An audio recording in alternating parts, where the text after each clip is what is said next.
Hey guys, what's up? Today we are going to be starting up the A320, specifically the A32NX mod. So we're going to be starting it up. We're going to be doing pushback, taxi, takeoff, covering all that stuff.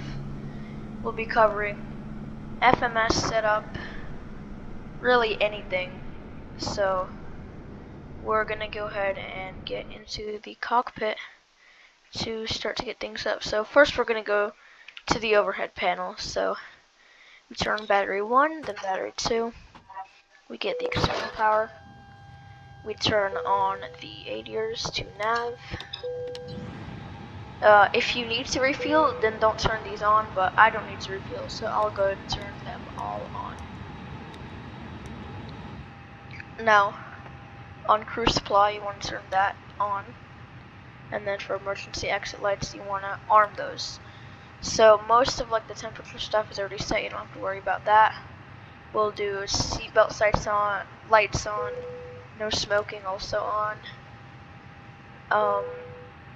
We can also do nav and logo lights, but that should be it for now. And also standby compass lights. That is all good. So we go back here, and you notice all of our displays have turned on. We can make them brighter by using these knobs here to adjust the brightness. Now, if you're using the Flybywire A32NX mod, you will have this, the flypad. So we have this little tablets, and so you can import a SimBrief flight plan, and SimBrief is basically a thing where you put into airports and some other information, and it generates a flight plan, like on all the waypoints, and then you can get that directly from SimBrief and put it onto your airplane into the system so that it follows that path. That's what that is for. We have the overview. We also have this. So OFP is when you import your flight plan. It actually gives you like the PDF you would get from SimBrief. This is all fuel. If you need to refuel, you can do this. You will just refuel for how much you need. It shows you a diagram, and it's very helpful. Performance really just gives you your airplane's performance. Navigation charts, you have Navigraph for that. Navigraph is a bit more higher level, so I wouldn't think a beginner would be using Navigraph, but yeah, then we have failures, but that is it for that. So I currently don't have a SimBrief flight plan loaded up, so if you did, you would click from SimBrief and it will import right here.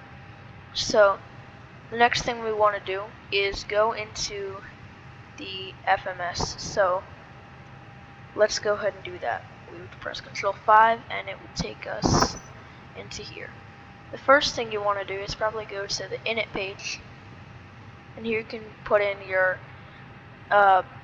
departure airport and your destination airport. So I am currently at Montreal, so the code for that is CYUL.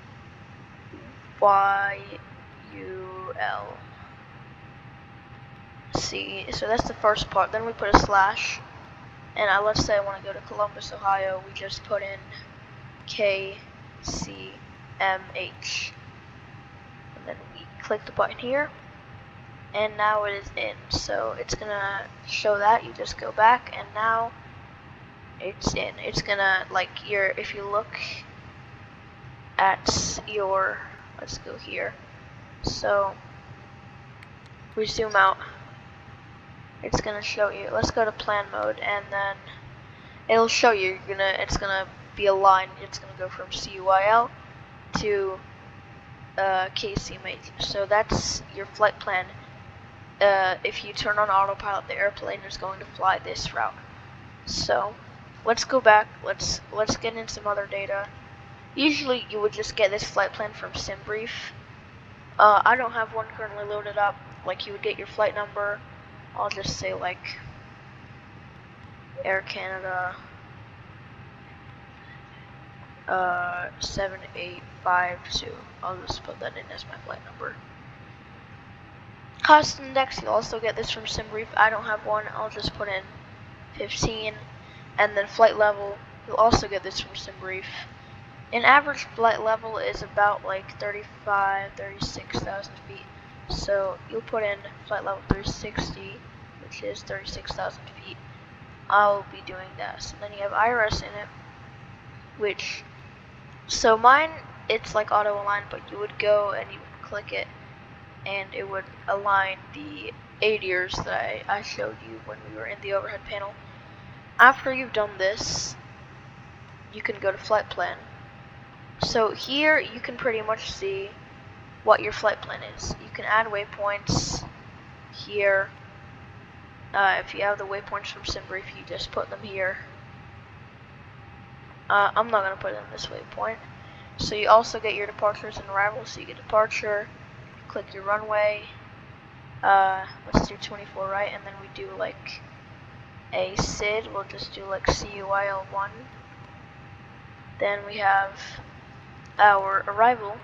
So let's pick a runway. So let's say 21L will go like, our star will be Bremen 6.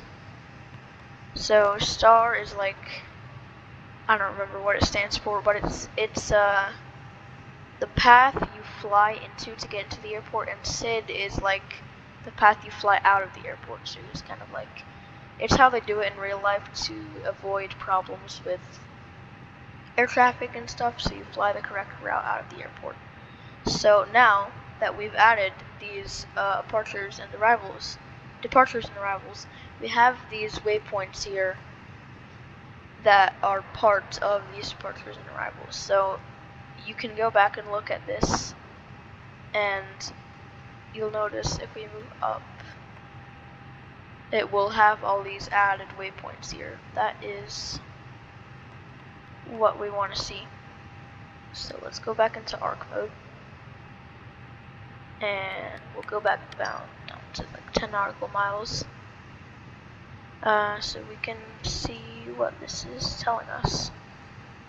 So we have our flight plan in. Now if you want to get technical, you can go to, like, you can do the second page of initialization. You can put your fuel and stuff, but if you're just doing a casual flight, I wouldn't really recommend getting into all this because it can take quite a bit of time.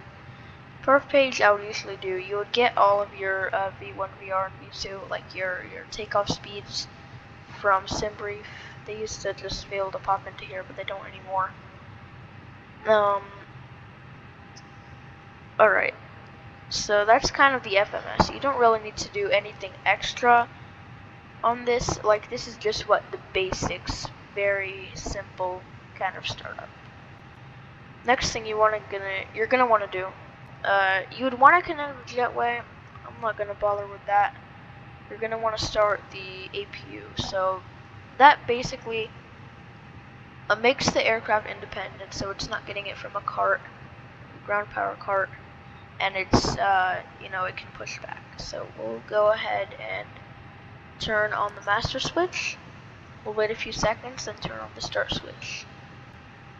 So now is about the time where you want to go to ATC, and you're going to ask for Ifr Clearance. So request Ifr Clearance from instrument FP. So instrument Montreal clearance delivery AC-7839 Alpha Charlie 7852 IFR to Columbus, ready to copy. AC-7839 Alpha Charlie 7852 is cleared to Columbus Airport as filed. Takeoff runway 24 right climb and maintain 10,000 feet. Departure frequency is 120.42 squawk 142 tree. So you heard all that go through. So you notice, like, it's actually the data you put into here. Like, we put in Columbus, we put in runway 24 right. So it's gonna get that from there. I'll go ahead and read back. AC-7839 Alpha Charlie 7852 cleared to Columbus Airport as filed. Takeoff runway 24 right climb and maintain 10,000 feet. Departure on 120.42 squawk 142 tree. AC-7839 Alpha Charlie 7852 rateback is correct. Contact ground on 121.0 when ready to taxi. Good day. So there may be a lot of things in here that you don't understand, like squawk 121423, like all this stuff. It doesn't really matter. It's really, so IFR is instrument flight rules, and it's when like you can't see the ground, so you like contact the ATC towers to tell you what's going on, what altitude you need to be at, where you're supposed to fly. So that's what this is for. Like any airline flight is gonna be an IFR flight, so you're always gonna want to get IFR clearance, unless you use iVal or VATSIM, or like you wouldn't use this panel, or you just don't use ATC. But I recommend you do it for a better experience. So I just gave them, I requested IFR clearance, so now they have my flight plan. See, they said Columbus, takeoff runway 24 right, which is what we put into our FMS, our flight management computer. So they have that. After that, we would request taxi IFR. They would tell us where to taxi. Then we would request takeoff clearance. You do all of that. So yeah, you interact with the ATC, and they kind of tell you what you need to do. So you can press B on your keyboard if you want to set the QNH. I mean, I don't recommend looking it up. I mean, or getting it from somewhere. You might as well just press B, and it does it automatically. Now, so after that, you see the APU. We have the master switch is on, and when this says avail, that means it's time to turn on this switch, APU bleed. So that's what actually powers the aircraft. So we're going to have that run for a few seconds. Then we'll be able to turn off external power because we don't need it anymore since we're being powered by the APU. Now, let's talk about autopilot. So this is your speed. This is your altitude. This is heading, which you won't really need because on autopilot it's going to fly this path you set up in the flight management computer. But heading, I'll probably explain in another more in-depth tutorial. So what you really need to worry about is speed, altitude, and maybe vertical speed. So let's talk about this whole autopilot panel here. So first of all, we have AP1 and AP2.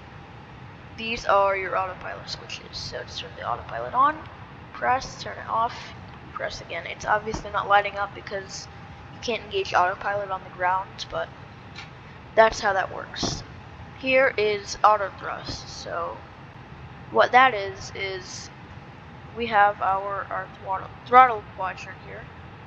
What auto thrust will do, it'll control this for you. So when you're flying and autopilot's, doing its job, you won't have to keep adjusting the lever. Let's say, I gotta slow down, I'll do this, I gotta speed up, I gotta do this. That it'll control it for you, which is very, very useful when you're like on a long haul flight and you're not gonna be sitting there for 15 hours controlling the throttle. You would use auto throttle, auto thrust, whatever you prefer to call it, to do that. So I'll go ahead and put this back to 0. That'll be, so 0 is idle.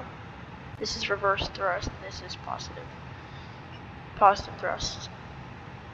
Now that's what this is. So localizer and approach mode, these are for the next tutorial about like ILS landings and all that stuff. Don't worry about this. This is an op anyways. So we're gonna go ahead and set our speed. So below 10,000 feet, you're gonna want to be at 250 knots. So we'll go ahead and set this knob to 250 knots. It'll show up here. You just twist it, and 250 shows up there. For our altitude, so we put in here flight level 360. So we're gonna set our altitude to 36,000 feet. Now, you don't need to worry about vertical speed before you take off. Like, it's something you would adjust after you take off. So we have our autopilot set up here. So now the APU bleed has been on for quite some time, we can go ahead and turn off the external power, and our systems are still obviously powered because now we're independent when we have the APU. Now we're going to turn on some of our lights, so we can set the strobe light to auto, the beacon light can come on, the wing light can come on. We'll set the nose light to taxi, and we'll set the runway turn light on. We'll turn these off. We're not going to distract them, so we have them ready to turn on once we are holding short, which we'll get to in a second. We'll go ahead and just press this button. You can use this for, you know, after you're ready to push back, you know, you'll just give an announcement to the passengers. So now we'll go to ground services, we'll tune ground, and we will request Montreal pushback. ground, AC 7839 Alpha Charlie 7852 requesting pushback. AC 7839 Alpha Charlie 7852, pushback request accepted. But pushback with ATC is quite difficult, so it'll take some time to get used to. But you'll definitely get used to it after a while. You know, it's gonna connect, right? The pushback knob is gonna connect to the aircraft.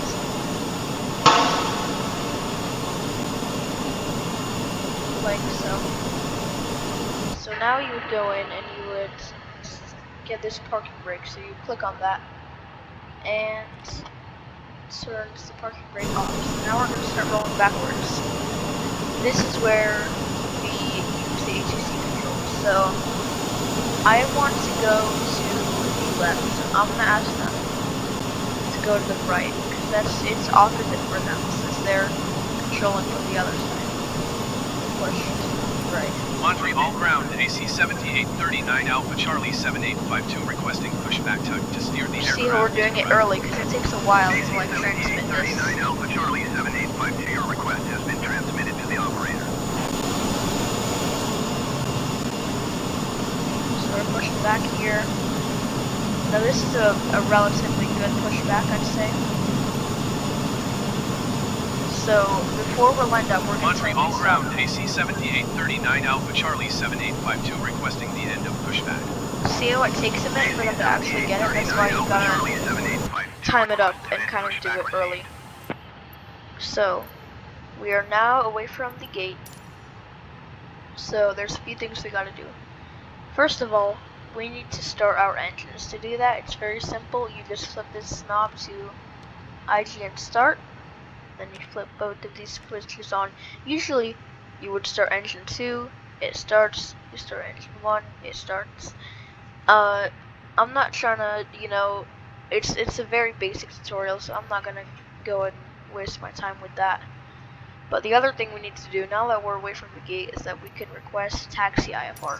Montreal ground, AC 7839 Alpha Charlie 7852 with Golf ready to taxi IFR. AC 7839 Alpha Charlie 7852, taxi to and hold short of runway 24 right using taxiway cross runway 10. Contact tower on 119er decimal 9er when ready. So they want us to go 24 right. Good thing that is what we have in our FMS, so we'll acknowledge taxi. Taxi to and hold short runway 24 right using taxiway cross runway 10 AC 7839 Alpha Charlie 7852. Alright, we have, you know, done that clearance. So, you know your engine's starting up. You see this here. So, we gave it a second, and they're already both started. Well, I didn't know my throttle was up. We want to set it to idle. But yeah, they should say avail. Once they're ready, now we can turn them off. IGN start. And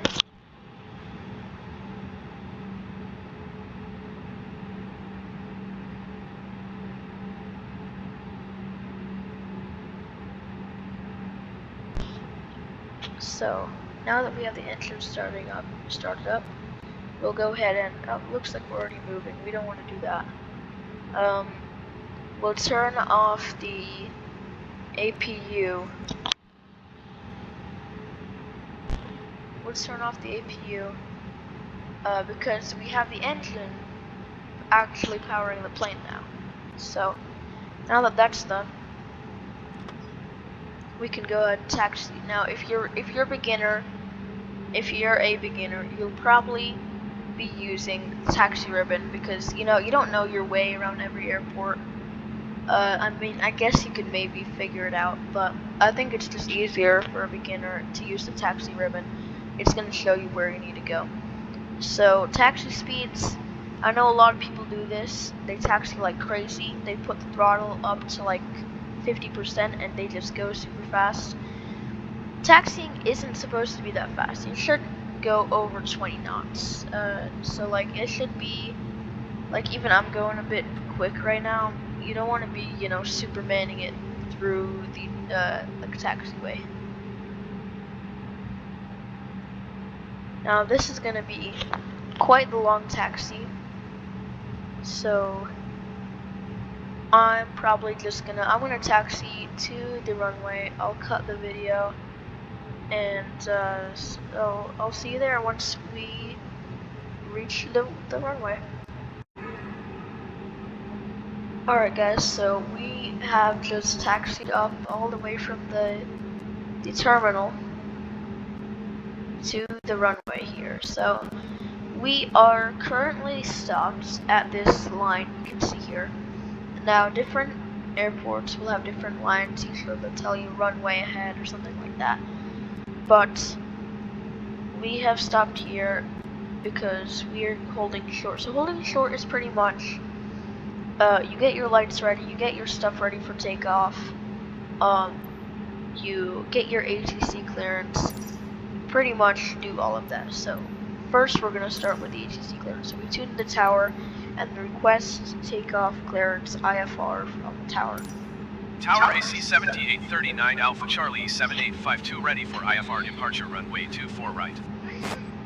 AC 7839 Alpha Charlie 7852 altimeter 29er decimal 88 winds 156 at 10. Cleared for takeoff runway 24 right. Alright, so they said it's Cleared for quite takeoff windy. runway 24 right AC 7839 Alpha Charlie 7852. That means we are cleared for takeoff. We are good to go.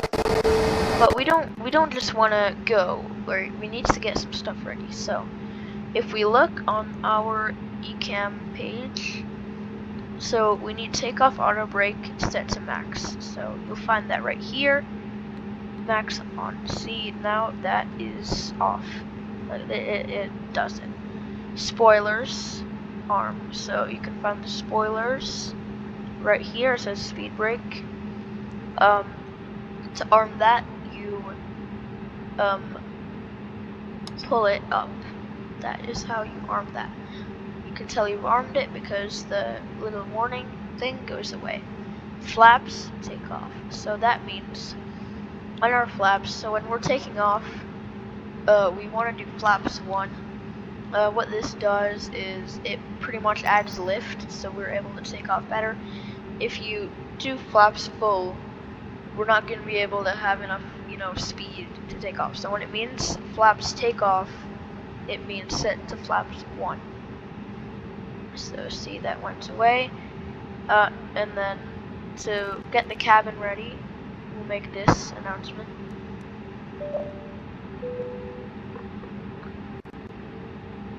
Then we will. So we have all this stuff ready. Before we do takeoff configuration test, there's 2 important things we probably want to turn on. So we have this very small button here. It says I don't remember, it's winch or something, but we want to turn that to auto, so we just click on that. Then this small switch over here is the TCAS, so we just turn this to TA. That pretty much is the system that alerts you when another plane is flying next to you. So now that we have those on, alerts here are gonna go away. So now we can do takeoff configuration test. And it says takeoff configuration. Flight attendants, please prepare for takeoff. We get that announcement, and that means we're good to go. Now we'll turn on the landing lights, turn this to takeoff, and then we'll turn this off as well. Turn strobe lights on, and we're now ready to taxi onto the runway. We have clearance and we got everything. So after you've done all of that, then you're good to go. So we don't want to kind of gun it yet. So we'll get aligned here with the runway. Once we are, we'll go like 50 on the throttle. Now we'll go max. We'll go highest as possible. So on our PFD, you see this gauge. So this can tell you, this pointer tells you what the speed is at. Now, if you get it from the pro page, it's going to tell you, but it should probably be taken off around when it points to 140. So you get to 140, you pull up, and you've taken off. Now it's quite windy, so it wasn't the most stable takeoff, but it was a takeoff nevertheless. So we put the gear up once we know that we are climbing. I should show you on the PFD on the artificial horizon that we're climbing. 7852, contact Montreal, departure on 120.42. So now we can put the flaps up to 0 and put the thrust levers. We can go that down. We can put it to the notch that says CL. That means climb. We'll turn the autopilot on. So we'll turn on AP1. So we want to get it perfectly aligned. We can now pull down on this level. So we'll just get the flight assistant to do the ATC Going to for now. 120.42 AC 7839 Alpha Charlie 7852. So you want to put Montreal it where departure it AC says speed here. 7839 Alpha Charlie 7852 is passing 2,300 feet, climbing 10,000 feet. So basically, it's talking to the ACC. 39 Alpha Charlie 7852 Montreal departure altimeter 29.88. Continue to Alpha India Romeo is planned.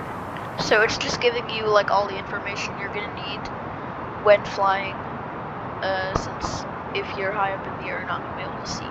So we pulled down on this speed lever, and you can see we have this triangle here. This is the speed that the autopilot is telling the plane to go to, and you see when it lines up with the yellow pointer, which tells you what your speed is actually at, that means you're at the right speed. Below 10,000 feet, we're not going to want to go past 250. So we also have altitude, so it's set to 36,000 feet, but that's not all we want to do. We also want to set a vertical speed. So vertical speed is pretty much the rate you're climbing at. So this vertical speed right now is 1,700 feet per minute. So we're climbing 1,700 feet per minute. So it's a unit of climbing. So the higher you set it, the faster you're gonna climb. So I want to get up there pretty quickly. So I'll do like 25,000 feet per minute. We'll pull down on that and see the autopilot is going to respond. It's going to go to 25,000 feet per minute. You can see this going up, and we'll be at 36,000 feet pretty soon now that we're going on this rate. This is a pretty good rate to be at. I wouldn't recommend anything over 30,000 and anything under, I'd say like 20,000 for your feet per minute. Like this is a pretty steady, healthy climb. So we have the autopilot set up, and we're flying correctly. We are we're at the right speed, and we're getting to our altitude. So through cruise and through climb and cruise, you should be good. And then the next tutorial is coming out for how to do your approach and landing and all that kind of stuff. So thanks for watching, and we'll see you guys in the next video.